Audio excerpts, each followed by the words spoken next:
भद्र देश में अश्वपति नाम का एक राजा रहता था। उनकी कोई संतान नहीं थी। संतान पाने के लिए राजा प्रतिदिन मंत्रों के उच्चारण के साथ 1,00,000 आहुतियां देता था। ये सिलसिला 18 वर्षों तक जारी रहा। एक दिन उनके इस यज्ञ और तप से प्रसन्न होकर सावित्री देवी प्रकट हुई और उन्हें संतान के रूप में एक रूपवान, गुणवान और तेजस्वी कन्या होने का वरदान दिया। सावित्री देवी के वरदान से राजा को पुत्री हुई, जिस वजह से उन्होंने अपनी बेटी का नाम भी सावित्री रखा। सावित्री बड़ी ही रूपवान थी। महल के आंगन में खेलते खेलते कब वो बड़ी हो गई, राजा को इसका पता ही नहीं चला। सावित्री की शादी की उम्र होने पर राजा को बहुत चिंता सताने लगी। राजा को अपनी रूपवान कन्या के लिए कोई योग्य वर नहीं मिल रहा था। इस वजह से उन्होंने अपनी पुत्री से खुद अपने लिए वर तलाशने के लिए कहा। अपने पिता की बात सुनकर सावित्री ने खुद ही अपने लिए वर ढूंढना शुरू कर दिया। एक दिन सावित्री तपोवन में जा पहुंची। वहां उसने सत्यवान नाम के सुंदर युवक को देखा। सत्यवान एक राजकुमार था जो साल्व देश के राजा द्युमत्सेन का इकलौता पुत्र था। जब सावित्री ने उसके जंगल में रहने की वजह पूछी तो सत्यवान के पिता राजा द्युमत्सेन ने बताया कि वे अंधे हो गए हैं और इसी वजह से उनसे उनका राज्य छीन लिया गया है। अब वह अपने परिवार के साथ इसी जंगल में रहते हैं। सावित्री ने राजकुमार सत्यवान और उसके पिता राजा द्युमत्सेन के बारे में अपने पिता को बताया और इच्छा जाहिर की कि वो राजकुमार सत्यवान से शादी करना चाहती है। राजा अश्वपति बेटी को दिए वचन को पूरा करने के लिए तपोवन जंगल गए। वहां पहुंचकर राजा ने द्युमत्सेन से मुलाकात की और उन्हें उनके पुत्र सत्यवान के लिए अपनी बेटी सावित्री से विवाह का प्रस्ताव दिया। राजा अश्वपति की बात सुनकर राजा द्युमत्सेन ने बड़े ही निराश मन से कहा, हे राजन, मुझे आपका प्रस्ताव मंजूर है। मेरा पुत्र सत्यवान गुणवान, धर्मात्मा और बलवान है, लेकिन ऋषिराज नारद ने मुझे बताया है कि यह अल्पायु का है, जिसकी अगले वर्ष अमावस्या के दिन मृत्यु हो जाएगी।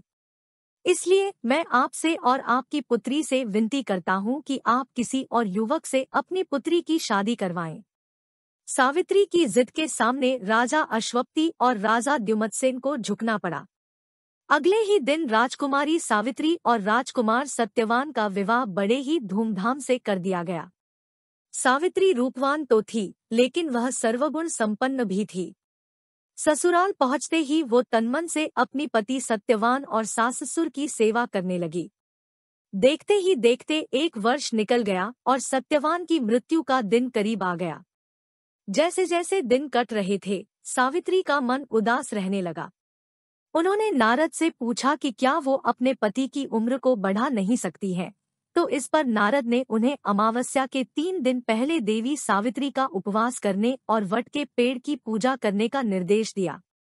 नारद के बताए अनुसार सावित्री ने सत्यवान की मृत्यु वाले दिन यानी अमावस्या से 3 दिन पहले देवी सावित्री के नाम का उपवास किया और वट के पेड़ की पूजा की। साथ ही अपने पितरों का पूजन भी किया। देखते देखते ये 3 दिन भी निकल गए और अमावस्या यानी सत्यवान की मृत्यु का दिन आ गया। हर रोज की तरह अमावस्या के दिन भी सत्यवान जंगल में लकड़ी काटने गया और सावित्री भी उसके साथ गई। लकड़ी काटते समय सत्यवान ने सावित्री को बताया कि अचानक उनके सिर में तेज दर्द हो रहा है। सत्यवान की यह बात सुनते ही सावित्री समझ गई, यही उसके पति के जीवन के आखिरी पल है। वो जमीन पर एक वट के पेड़ के नीचे बैठ गई और सत्यवान का सिर अपने गोद में रखकर सहलाने लगी। अगले कुछ ही क्षण में सावित्री के सामने यमराज खड़े थे और वे सत्यवान के प्राण को अपने साथ लेकर जाने लगे। सावित्री भी यमराज के पीछे पीछे जाने लगी। यमराज ने पहले तो सावित्री को बहुत मनाया कि वो जो भी कर रहे हैं वो पहले ही लिखा गया है, वो बस अपना कर्म कर रहे हैं। लेकिन सावित्री ने यमराज की बात नहीं सुनी और वह उनके पीछे पीछे चलती रही। सावित्री की इस निष्ठा और पति के लिए उसका त्याग देखकर यमराज काफी प्रसन्न हुए और उन्होंने सावित्री को वरदान मांगने के लिए कहा।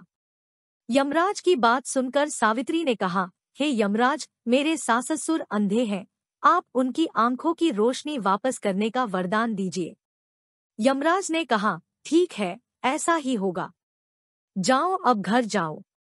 तुम्हारे सास ससुर अब अंधे नहीं रहे। ऐसा कहने के बाद यमराज फिर आगे बढ़े, लेकिन सावित्री फिर से उनके पीछे पीछे चलने लगी। यमराज ने सावित्री को वापस जाने के लिए कहा, लेकिन सावित्री ने मना कर दिया। उसने यमराज से कहा कि वह बस अपने कर्तव्य और पत्नीव्रत का पालन कर रही है, इसलिए जहां जहां उसके पति जाएंगे वह उनके पीछे पीछे चलेगी।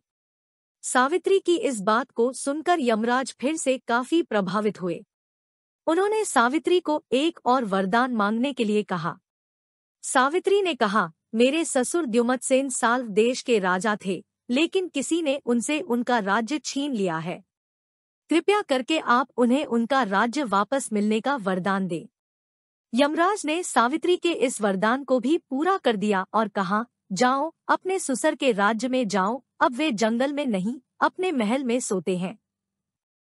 यमराज ने इतना कहा और फिर से सत्यवान के प्राण को लेकर आगे बढ़ चले, लेकिन अब भी सावित्री उनके पीछे पीछे चली आ रही थी। यमराज यह देखकर काफी हैरान हुए।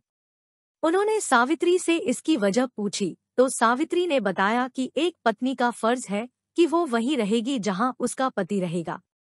अगर उसे ससुर के महल में उसके पति नहीं होंगे तो उस महल में उसके जाने का कोई अर्थ नहीं है। सावित्री की इस बात को सुनकर यमराज काफी प्रसन्न हुए। उन्होंने सावित्री से कहा, हे पुत्री, तुम न सिर्फ रूपवान और गुणवान हो बल्कि एक पतिव्रता भी हो।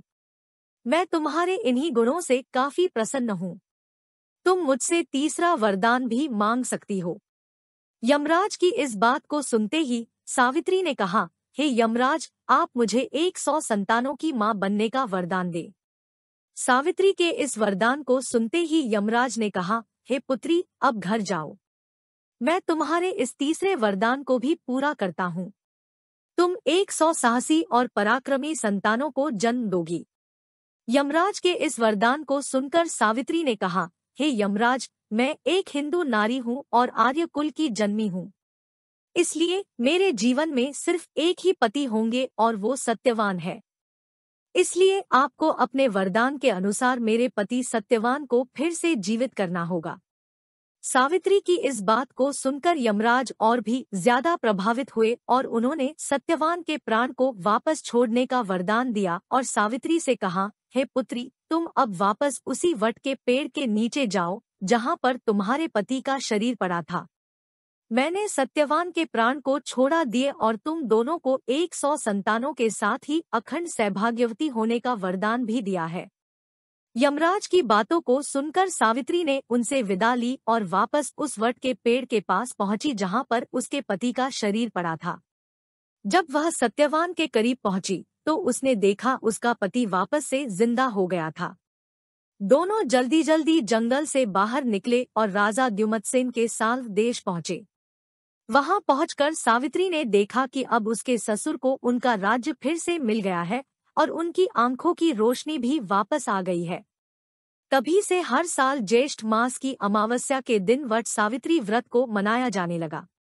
इस दिन पूरे विधि विधान से वट के पेड़ की पूजा अर्चना की जाती है और सुहागिन महिलाएं अपने पति की लंबी उम्र की कामना करती है। कहानी से सीख, निष्ठा, श्रद्धा और लगन से वट सावित्री व्रत करने वाली सुहागिन महिलाएं अपने पति पर आने वाली बाधाओं को टाल सकती हैं।